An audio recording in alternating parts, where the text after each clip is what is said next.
Hello, स्वागत है आप सभी का आज के क्लास में। पिछले क्लास में हम लोग दो क्वेश्चन दिए थे, उस दोनों क्वेश्चन का अभी सॉल्यूशन देखेंगे। अगर आप लोग अटेम्प्ट नहीं किए हैं तो वीडियो को पॉज करके इसको अटेम्प्ट कर लीजिए और उसके बाद इसका सॉल्यूशन देखिएगा। तो पहला क्वेश्चन था कि find the magnitude of the electric field at A point 4 centimetre away from A line charge of density 2 × 10⁻⁻⁶ coulomb per Newton. तो ये एक लाइन चार्ज दिया हुआ है, उसका चार्ज डेंसिटी दिया हुआ है और उस लाइन चार्ज से 4 सेंटीमीटर की दूरी पर हमें इलेक्ट्रिक फील्ड निकालना है। तो आइए देखते हैं इसका सॉल्यूशन। तो एक लाइन चार्ज है और इसका चार्ज डेंसिटी लेमडा दिया हुआ है। लेमडा कितना दिया हुआ है? 2 × 10⁻⁻⁶ कूलम पर मीटर। और यहाँ पर 4 सेंटीमीटर के डिस्टेंस पर एक कोई पॉइंट है, मान के चलते हैं कि ये पॉइंट पी है। यहाँ पर हम लोगों को इलेक्ट्रिक फील्ड निकालना है। तो इसके लिए हम लोग डेरिवेशन देख चुके हैं। किसी भी लाइन चार्ज के कारण, लाइन चार्ज डिस्ट्रीब्यूशन के कारण अगर हमको इलेक्ट्रिक फील्ड निकालना हो तो हम लोग जो फार्मूला देखे हैं, डेरिवेशन की डिराइव किए हैं, वो क्या था, उसी फार्मूला का यूज करेंगे और ये निकल जाएगा। तो ये electric field due to a line charge क्या होता है? Electric field due to a line charge distribution, line charge distribution के कारण जो इलेक्ट्रिक फील्ड होता है ये होता है λ/2πε0r। अब देखिए यहाँ पर लेमडा का वैल्यू दिया हुआ है, आर का वैल्यू दिया हुआ है। तो इस सारे वैल्यू को जब पुट करेंगे तो हमको इलेक्ट्रिक फील्ड निकल जाएगा। तो आर का वैल्यू क्या है?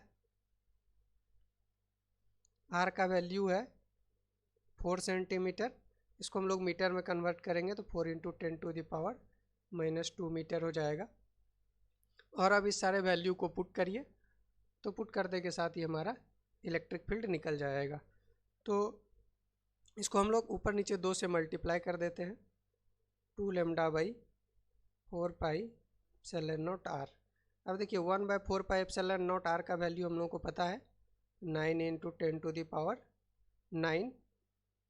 2 रहेगा, लेमडा का वैल्यू क्या है? 2 × 10⁻⁻6 डिवाइडेड बाई जो डिस्टेंस है वो क्या है? 4 × 10⁻⁻2। तो ये हो गया, देखिए 2 ये आ गया यहाँ पर, और 1/4πε0 का वैल्यू हो गया 9 × 10⁻9, और ये लेमडा का वैल्यू हो गया। अब देखिए 2 × 2 4 हो गया, ये कट जाएगा। अब ये जब इसको हम लिखेंगे तो ये क्या हो जाएगा? 9। अब देखिए 10⁻⁻2 ऊपर जाएगा, प्लस हो जाएगा, तो 9 और 2 11 हो गया। 11 में से 6 चले जाएगा, तो यानी कि 5 बचेगा। 9 × 10⁵ न्यूटन पर कूलम, ये हो गया इलेक्ट्रिक फील्ड। तो ये इजी क्वेश्चन था। अब देखिए इसी चीज़ को हम लोग यूज करेंगे, सेम फार्मूला यूज करेंगे नेक्स्ट क्वेश्चन में।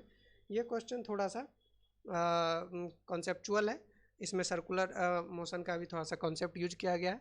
तो आइए देखते हैं अगला क्वेश्चन।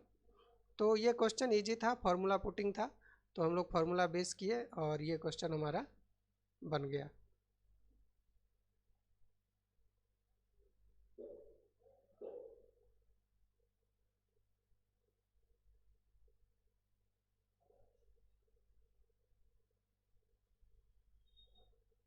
देखिए अगला क्वेश्चन है, a long cylindrical wire carries a positive charge of linear charge density 2 × 10⁻⁻8 coulomb per meter. An electron revolves around it in a circular path under the influence of the attractive electrostatic force. Find the kinetic energy of the electron.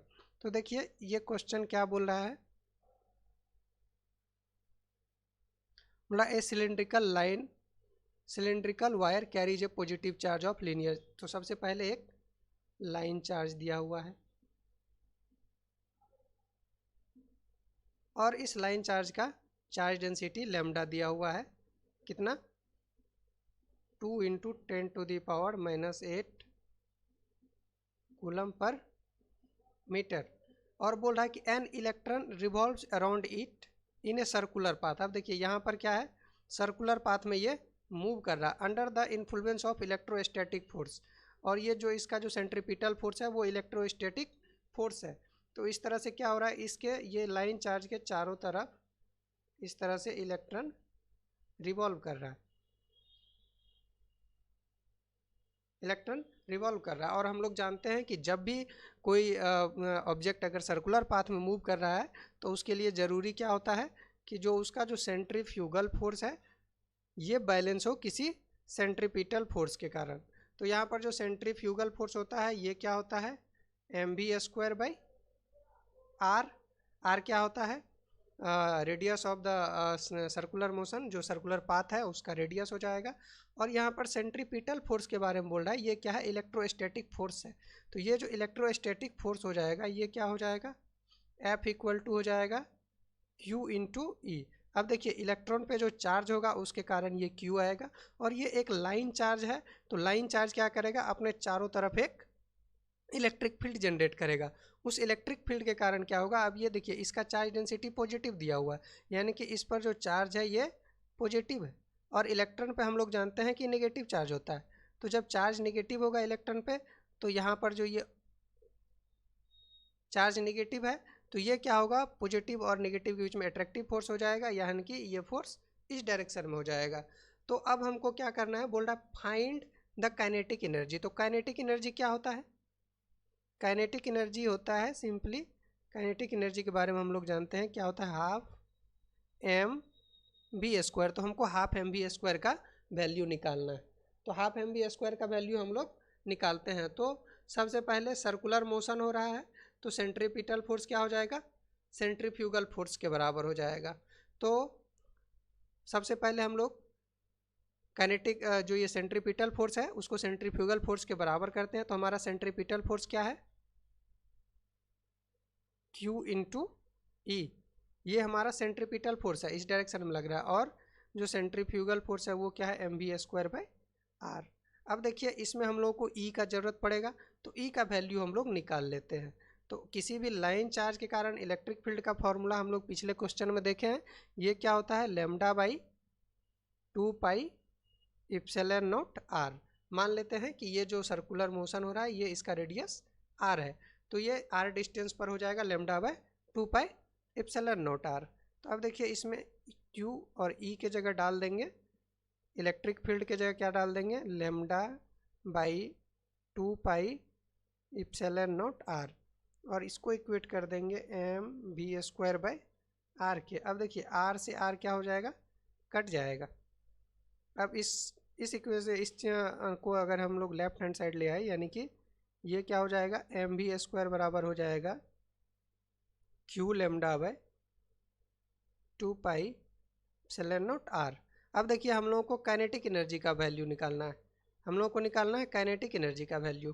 तो ये mv² है, अब इसको half mv² करेंगे तब ये kinetic energy होगा। Half से दोनों जगह क्या करेंगे, मल्टीप्लाई कर दिए दोनों साइड, अब ये हाफ mv² क्या हो जाएगा, काइनेटिक एनर्जी हो जाएगा। अब देखिए एक और चीज़ है, जो काइनेटिक एनर्जी है, सॉरी ये आर कट गया था तो ये आर नहीं होगा, ये आर ख़त्म हो चुका है। इस आर को हम लोग यहाँ पर कैंसिल आउट किए थे, ये आर और ये आर कैंसिल आउट हुआ था, तो आर यहाँ नहीं रहेगा। अब देखिए यहाँ से जो ये हमारा काइनेटिक एनर्जी हुआ, काइनेटिक एनर्जी क्या हो गया, Q λ/4πε0। तो ये हमारा काइनेटिक एनर्जी हो गया। अब देखिए इसमें आर का टर्म नहीं है, रेडियस का टर्म नहीं है, यानी कि जो काइनेटिक एनर्जी होगा वो इंडिपेंडेंट होगा रेडियस से, किसी भी रेडियस पे होगा काइनेटिक एनर्जी यही होगा। तो ये Q λ/4πε0 हो गया। अब देखिए Q क्या है, चार्ज ऑन इलेक्ट्रॉन। Q क्या होता है, चार्ज ऑन इलेक्ट्रॉन, और इसका वैल्यू क्या होता है 1.6082 इंटू 10⁻⁻19 कूलम। ठीक है, तो ये चार्ज हो गया। अब इस सारे वैल्यू को पुट करेंगे, अगर इसका हम लोग ये देखेंगे तो ये माइनस होता है, -1.602 इंटू 10⁻⁻90 कूलम। अब ये सारा वैल्यू अगर इसमें हम पुट करेंगे तो हम लोगों को काइनेटिक एनर्जी आ जाएगा। तो आइए इस सारे वैल्यू को पुट करते हैं और काइनेटिक एनर्जी निकालते हैं। तो इसमें जब सारा वैल्यू पुट करेंगे तो ये हो जाएगा इक्वल टू, Q का वैल्यू हो जाएगा 1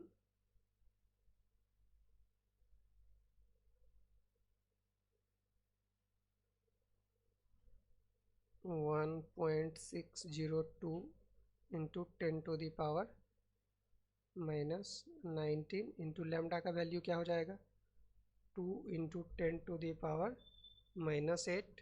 अब 1/4πε0 का वैल्यू हो जाएगा 9 इंटू 10⁻9। ये हम लोग बार बार यूज कर रहे हैं। तो अब देखिए यहाँ से 10 का जो पावर है उसको कर लेते हैं। तो 10⁻9 और 10⁻19 खत्म होगा तो 10⁻10 होगा -10 और ये 8 हो जाएगा, यानी कि 10⁻18 हो गया।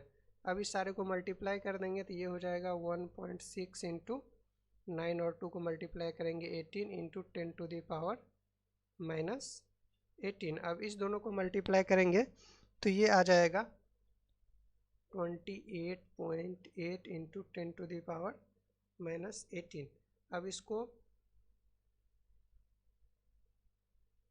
एक डेसिमल पॉइंट पीछे लाएंगे तो ये क्या हो जाएगा 2.88 इंटू 10⁻17। एक डेसिमल पॉइंट इधर आएगा तो ये एक घट जाएगा इतना, और काइनेटिक एनर्जी है तो ये जूल में हो जाएगा। तो ये हमारे इलेक्ट्रॉन का काइनेटिक एनर्जी हो जाएगा।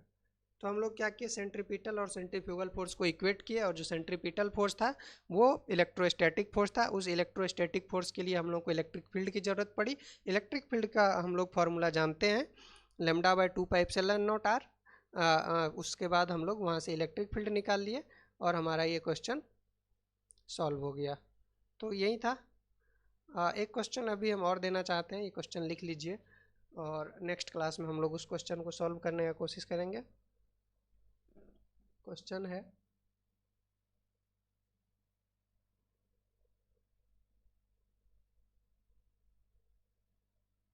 a long cylindrical volume contains a long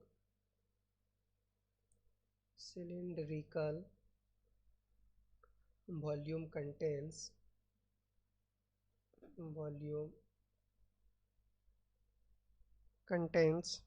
a uniformly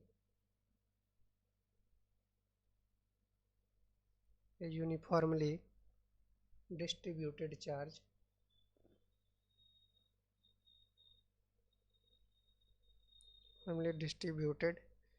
of density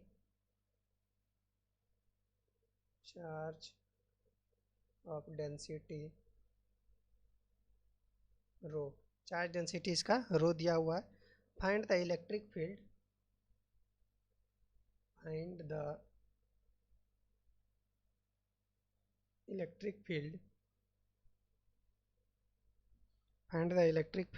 at a point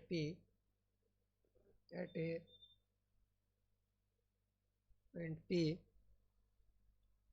inside the cylindrical volume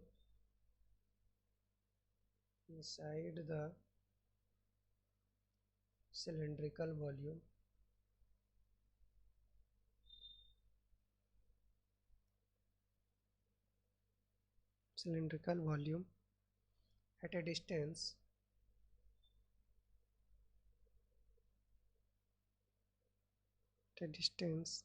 x from its axis। तो एक सिलेंड्रिकल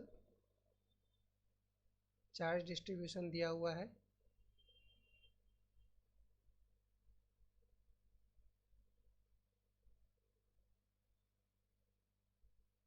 इस तरह से, और इसके इनसाइड में x डिस्टेंस पर एक पॉइंट P दिया हुआ, ये डिस्टेंस x है। इस पॉइंट P पर हम लोगों को इलेक्ट्रिक फील्ड निकालना है। तो कोशिश करिए इस क्वेश्चन को बनाने का, बनता है तो कमेंट में आंसर करिए, अगर नहीं बनता है तो नेक्स्ट क्लास का वेट करिए, हम लोग सॉल्व करेंगे। तब तक चैनल को देखते रहिए, शेयर सब्सक्राइब करिए। Thank you.